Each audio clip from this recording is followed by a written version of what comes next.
எல்லாருக்கும் வணக்கம். இன்றைக்கி நம்ம வீடியோவில் புதுசாக கார போண்டா பார்க்க போகிறோம். சிம்பிளான வேலை தான் இன்றைக்கி. ரொம்ப ஈஸியாக நம்ம செஞ்சு முடிச்சிடலாம். ஒரு 10 நிமிஷம் செஞ்சு முடிச்சிடலாம். ஒன்றும் இல்லை, வீட்டில் இட்லி மாவு இருந்தால் போதும், நமக்கு டக்குன்னு இந்த போண்டா செஞ்சு முடிச்சிடலாம். சரிங்களா? உளுந்து ஊற வச்சு நம்ம அரைச்சி அதை செய்யறதோட இது பாருங்கள், அப்படியே இட்லி மாவில் செஞ்சு போனால் சொல்ல மாட்டாங்க, அந்த அளவுக்கு நல்லா இருக்குது. இதே மாதிரி நம்ம செஞ்சு பார்க்கலாம். சரிங்களா? இப்போ நம்ம கார போண்டாவுக்கு தேவையான பொருள் பார்க்கலாம். ஒரு கப்பு இட்லி மாவு, வீட்டிலேயே நம்ம இட்லி மாவு இருக்குது இல்லைங்களா, அந்த இட்லி மாவு எடுத்துக்கலாம். ஒரு ஸ்பூன் அரிசி மாவு, ஒரு ஸ்பூன் ரவை, 2 காஞ்ச மிளகாய் நல்லா சூடான தண்ணியில் போட்டு ஊற வச்சுக்கணும். ஒரு 10 நிமிஷம் ஊறட்டன்னு ஊறணும்.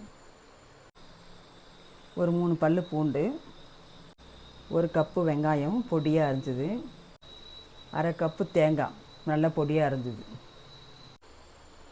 இப்போ நம்ம ஒரு ஸ்பூன் அரிசி மாவு, ஒரு ஸ்பூன் ரவை, கொஞ்சம் உப்பு போட்டு கலந்து வச்சிடலாம். ஒரு 10 நிமிஷம் ஊறணும். சரிங்களா? இதுக்கு தேவையான உப்பு போட்டு தண்ணி ஊற்றி கலந்து வச்சிடலாம்.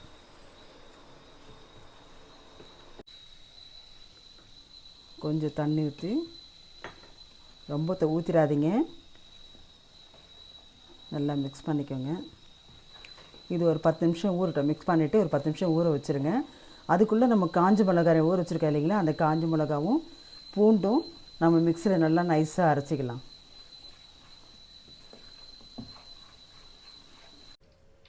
இப்போ நம்ம காஞ்ச மிளகாயும் பூண்டும் நல்லா நைஸாக அரைச்சி ஊற்றிட்டோம். இப்போ அடுத்தது அதில் வெங்காயம்,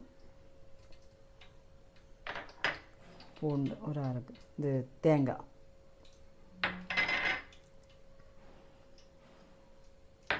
இதெல்லாம் போட்டு மிக்ஸ் பண்ணிவிட்டு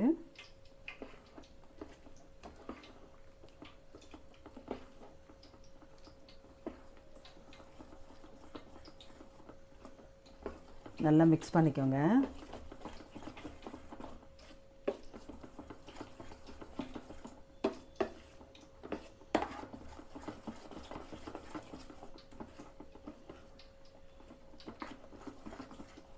நல்லா கெட்டியாக இருக்கணும்.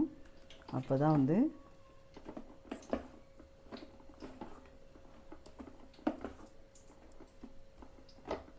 போண்டா மாதிரி பிடிச்சி ஊற்ற முடியும். நம்மளால் கையிலையும் எடுத்து போடலாம், இல்லை கரண்டிலையும் ஊற்றலாம். இப்படி கரண்டிலையும் ஊற்றலாம், கையிலையும் எடுத்து போடலாம். சரிங்களா?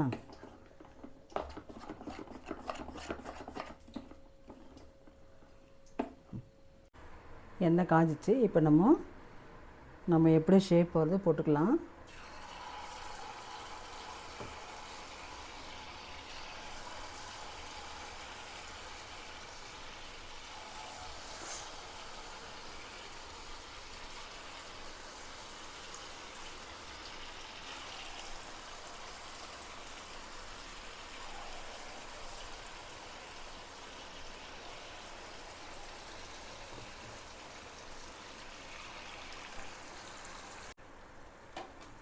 கொஞ்சம் நல்லா லைட்டாக ப்ரௌன் கலர் வரட்டும்.